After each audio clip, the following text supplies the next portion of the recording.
So the U.S. has issued a warning to Israel. Improve humanitarian conditions in Gaza, or we could cut off military aid. Well, this warning comes as Iran is threatening a possible counterattack to Israel that one general threatens could wipe out all the Jews. CBN's Julie Stahl reports. America's Secretary of State and Defense Secretary sent a letter to Israeli leaders warning them that they have 30 days to seriously improve Gaza's humanitarian aid crisis, or else Israel could face a U.S. arms embargo. The U.S. officials said the letter was not meant to be public, but the State Department defended the move.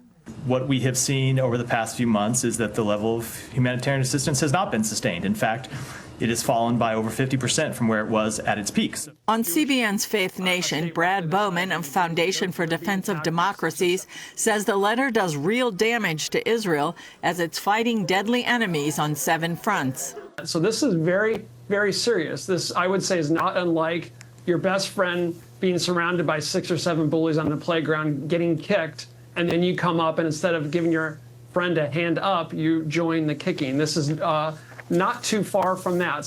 Bowman says Israel's military is formidable, but it still needs U.S. military aid.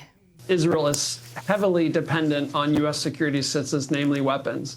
And so the goal of terrorist groups like Hamas and Hezbollah is to use human shields and use humanitarian suffering as a tool of political warfare to try to deprive Israel of the means of self-defense for the ultimate purpose of exterminating the Jewish state. Israel charges that Hamas is stealing much of the aid intended for civilians and selling it to continue supporting the terrorist army. Meanwhile, Israel's defense industry and its military continue to develop their own weapons. Defense Minister Gallant attended a demonstration of new technologies to shoot down UAVs, the weaponized drones Hezbollah and other Iranian proxies are using with deadly effect.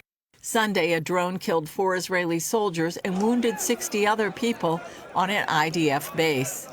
The IDF will fast-track development of some of these defensive weapons and put them into action within a few months. The Middle East is on edge as Israel plans its response to Iran's attack with 180 ballistic missiles earlier this month. Military and political leaders reportedly have the targets. But Iran is threatening a much more severe counterstrike.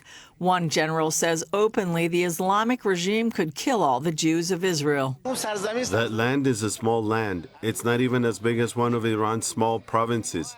If we will, we can obliterate all the Zionists. Israel is preparing for that counterattack, and the U.S. has sent an advanced anti-missile system and U.S. troops to operate it to help defend the Jewish state. Julie Stahl, CBN News, Jerusalem. Well, given General Fadavi's threat, empty or not, to obliterate Israel, this letter, supposedly not meant for the public, comes to Israel at a horrific time as they're fighting a 7-front war. Interesting, it comes within about a 30-day window of the election as well. Interesting timing. What makes Israel so special? How has Israel overcome history's greatest challenges to not just survive, but thrive? CBN Films answers all of these questions in the new movie, The Genius of Israel. This movie explores Israel's journey through adversity, unity, and innovation. If you want to check out more, go to the link in the description to stream the film today.